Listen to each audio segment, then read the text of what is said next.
What works?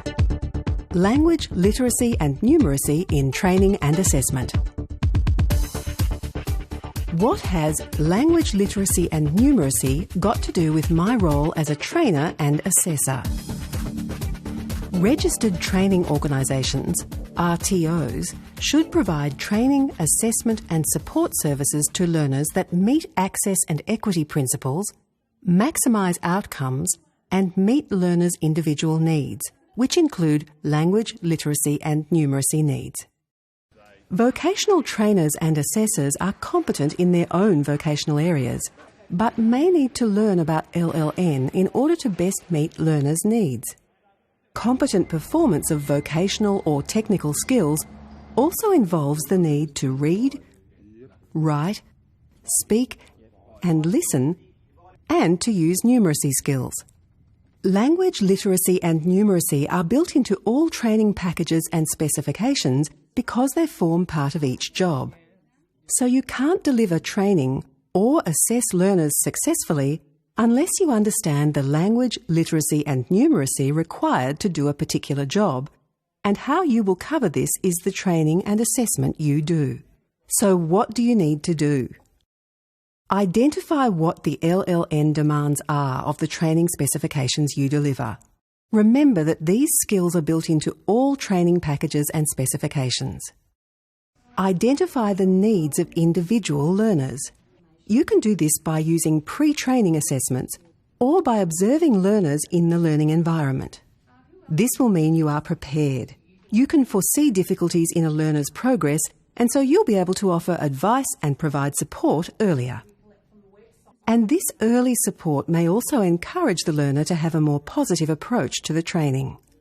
Because you've identified individual language, literacy and numeracy needs, you will also be able to adjust your training methods and integrate language, literacy and numeracy strategies into your normal training delivery. And you can also adjust and customise your training and assessment materials to match the LLN skills required on the job and in the workplace. Just finding out as you go, as you chat with them, the differences in their learning experiences is a big thing. I think the trainers need to do this unit because it's an excellent unit. It gives a very good fundamental framework for learning, for evaluating your training and assessment strategies, and also to be able to modify those and to learn new hints and tips on how to be a more effective trainer or a more effective assessor. And everyone needs to be upskilling all the time, but I think in particular if people don't have that as a background, say a teaching background and they're a vocational trainer, I think it's an excellent base from which to get new skills. To me this was just going to be a regular class. I thought maybe I might need to go a little bit slower, but this will be okay, but it was not okay. People would sit and smile and nod and be very nice to me, and I would be nice to them, but at the end of the day, they weren't, I'd look at the work and they actually hadn't gotten it. That was not about them, that was about me. Yeah. So I had to then think about, well, what do I need to change? What do I need to learn? What professional development do I need to be able to help the students succeed and for myself to develop more professionally? The support I needed was to actually learn how not to make my assessments too hard, okay, and that is actually in regards to wording, in regards to the way I laid out the assessments, the expectations.